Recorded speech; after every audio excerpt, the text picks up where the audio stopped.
If you feel like home prices continue to rise, you are right, but that certainly does not mean that the housing market here in our area is stagnant. In fact, far from it. Charlotte Mabry is here to take us to real estate school this morning and give us kind of an optimistic outlook. So good to see you. Good morning. Good to see you as well. Thank you for having me. You are a fan of research, so yes. You have done your research to make us feel a little bit better this morning. Well, I hope so. You know, I had a conversation a few weeks ago with someone who said, you know, I've decided that I'm going to stop my real estate search because I'm afraid of the election. And so it made me start thinking, okay, is that a valid thing to do, to be afraid of an election? So I got to looking at my almost 40 years of doing this. I've been through 9 presidential elections. So I went back and thought about that a little bit, and I thought, well, you know, quite frankly, I cannot think of a time that it really made that much of a difference. Right. Now, every election year, I heard this same conversation, I'm afraid of the election. I did hear that every time. But the actual results of that, I really did not see that much difference. Now, like 9/11 and Gulf War and COVID and 2008, those things absolutely did make a difference. But those were not things driven necessarily by a presidential election.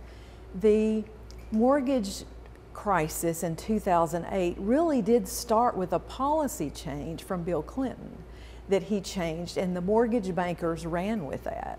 And so ultimately, that might have been instigated by a president. It depends on how you look at that. But very little else made that much of a difference. Well, and it also comes down, because I know you've got some kind of slides to walk us through, but it also comes down to the education of the home buyer, right? So like with the policy changes, it was an effort to allow more people to buy a house, but you still have to be a responsible mortgage holder. Don't bite off more than you can chew. So do you want to start with the price of houses? I'd love to. So this was something I found interesting. By the way, these slides are from Goldman Sachs. Okay. So this isn't the Charlotte Mabry show. This is Goldman Sachs data, and their job is data, right? And so home sales did go up after 9 of the last 11 presidential elections. Okay. And so after. So, you know, people are thinking, oh gosh, I'm worried about what's going to happen to the value of my house. Well, in 9 of the past 11 elections, home prices actually went up. Now, if you'll notice, there are some bars after someone was elected where home prices actually went down, but that's less correlated to the election itself and more to economic data. Okay. And these things in the 1980s, that was economic policy.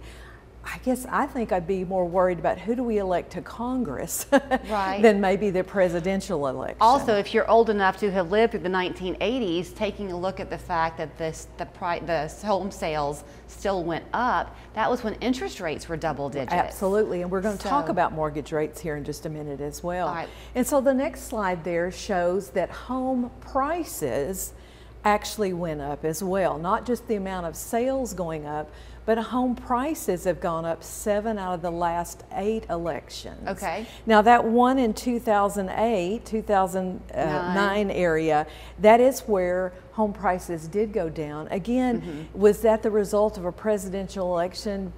Possibly, but probably not. And also, even if it was several years post. Correct. Okay. And if you also look at this, and again, it depends on how you view the data. If you're a person that says, wow, I'm thinking that things are positive, you're going to say, pardon my silly English, them's good odds. 7 out of 8, right? I mean, it's good. If I were going to Las Vegas, I would take these odds with me. Okay. If you're someone who views things negatively, you might say, well, gosh, we're due.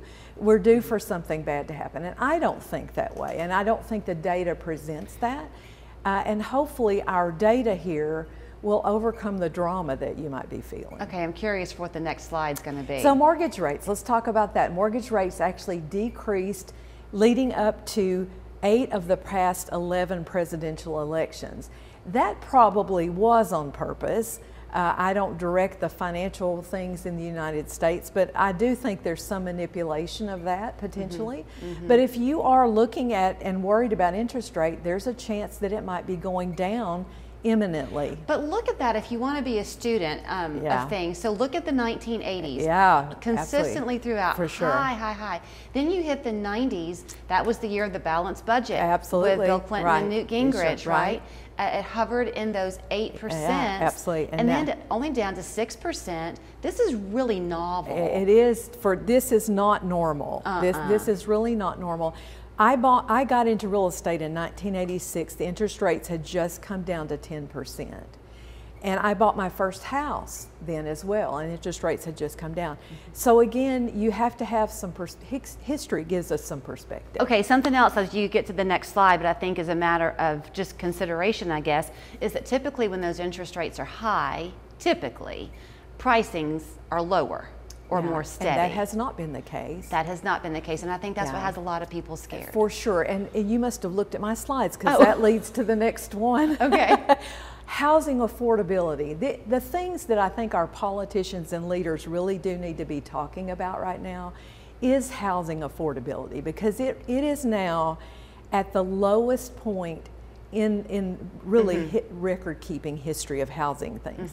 And so if you look all the way back to 1998 and look at the increasing affordability, when those interest rates did go down so low, affordability went up.